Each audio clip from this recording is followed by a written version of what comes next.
Hi class, this is Dr. Boggs. Today we're going to talk about strategy management in the workforce and Borders 5 forces. No, I'm just kidding class. I had to throw that in there, Dr. Boggs. My paper was about corporate wellness programs, and there's a lot out there about corporate wellness. It's basically corporations that offer incentives to employees to get healthier.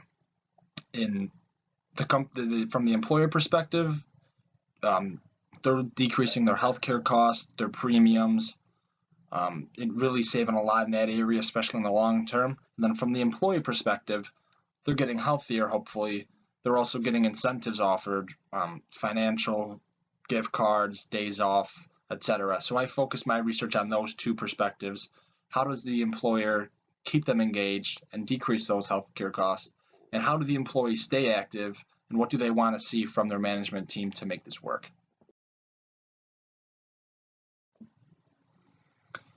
I chose this program mostly from my own experiences. I'm an accountant downtown, so you can imagine I'm sitting on my butt 8, 10, 12 hours a day. I get home and I feel like I haven't done anything because I'm just staring at a screen. So I thought, how can I be motivated? What incentives? And simultaneously doing this paper. So I thought, hey, let's look into it a little bit more. I learned three things primarily by doing this research paper to narrow it down. Number one, you can see on the graph right there, more employers than I thought actually offer this program in a similar sense of the scope of my paper was done on. They have a program offered to all employees. They offer incentives and rewards, whether it's premium discounts, gift cards, gym memberships, etc. So I was pretty shocked that about half of the employers offer something in terms of a program. Number two, I learned there's so much on health information out there. It's really hard to narrow it down. So if anybody is interested, you could do a lot more research on this. I went through the EIU database, the library D2L database, and there was a lot on there. So it's really interesting to see.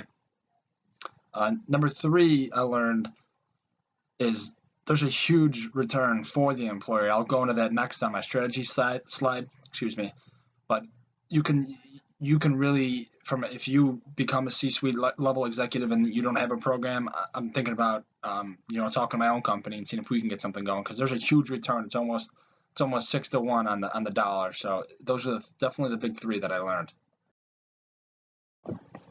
The strategic impact from the employer perspective was pretty beneficial.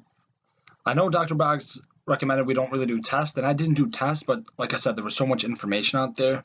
A lot of other companies did. They did sample tests. They took out surveys, small portions of populations. So it was nice to see real life examples and returns, and you can see that in my paper. What I found out was companies with less than 100 employees didn't really see a positive return. Anything over 500 was no doubter. In between would really depend upon the percentage of engagement you can get.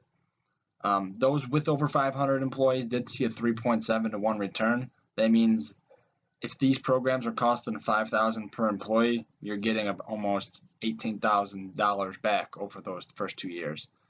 And the one thing I had a tough time gauging was, because you can't really put a number on it, was company culture. There's no doubt about it, a healthier company, more active, more energy, more productive, funner typically. But those are things that I really couldn't put a number on, and I don't think a lot of people out there were able to. So that's one of the things I recommended in my further research in my paper was, hey, maybe you can assign companies a number 1 through 10 of culture prior to having the health program implemented, and maybe do a satisfaction survey of some sort, and then after it's done and see how it shifts from there. But that'd be something for others to look into, and if you have more time and a bigger scope and more hands on deck, it would be definitely interesting to see what kind of impact that had outside of just the financial, economic, and health returns. Not as important, but still part of my scope of research, was the strategic impact from an employee perspective. The number one thing, without a doubt, was the employees wanted the upper management to be active and engaged, and not just sending out company emails and clapping their hands, good job. More so doing the work, doing the workouts, getting healthy, active, and sharing the results on, say, social media, on an intranet, extranet with clients, and really show that, hey, I'm walking the walk. I'm just not telling you we're doing this and trying to backdoor, maybe make a couple dollars, save us some health cost. Employees also reacted really well to the financial incentives. Employees didn't really want gift cards, and if you're giving somebody a gift card to Dunkin' Donuts or McDonald's or something for being healthy, you're really just counteracting really what they're doing. So financial incentives or days off was another big one, a half day or something, a trip to the park, water parks. Give them another active thing to do outside of work as a reward. And the last thing was, a lot of employees don't realize the health screens they're doing annually. These employers were bringing in nurses, people from Blue Cross, whoever, to test them, how fit they are they smoking cigarettes, do this, your blood pressure, etc. And that was lowering their premium. Employees wouldn't know that. They would just think, hey, I'm just getting $25 cash and a half a day off next month. So if you make them aware, they can save, especially if they have a family plan that's costing them $300 a month and they can maybe save $50 there. That's $600 over the length of the year. So making them aware was another big thing for the employee side. That's all I got for you, class. There's a lot on this topic, a lot of information in my paper, so I had to just give you a basic perspective. Most importantly, the strategic management perspective, which was really the basis of my paper. I'll put a link to my paper in my Yellow Dig post if anybody wants more information or whatnot. I know I saw a lot of cool topics out there that I'm interested in learning, stuff that's relative in today's age. So I'm interested to hearing what you guys got to say. If you guys want any more information or are interested in talking about it, just give me a comment, a post, or let me know, and I'd be interested in talking about it. Thanks.